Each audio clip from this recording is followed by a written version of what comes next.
शाळेची फी भरली असेल ना तुम्ही? हो भरली की. अभिजित आणि 1-2 जणांचीच बाकी आहे. म्हणून चालू आहे. पण धंद्याचं आज काय खरं दिसेना बघ.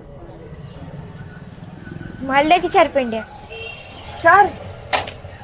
हो 2 दिवस खाऊ, डब्याला पण देईन आणि राहिली तर शेजाऱ्यांना पण देऊ. तेवढीच तुम्हाला मदत होईल ना. बरे आहेस की बाय.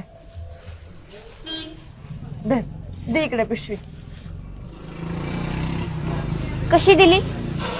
तशी 15 दिली, पण तू 10 ने.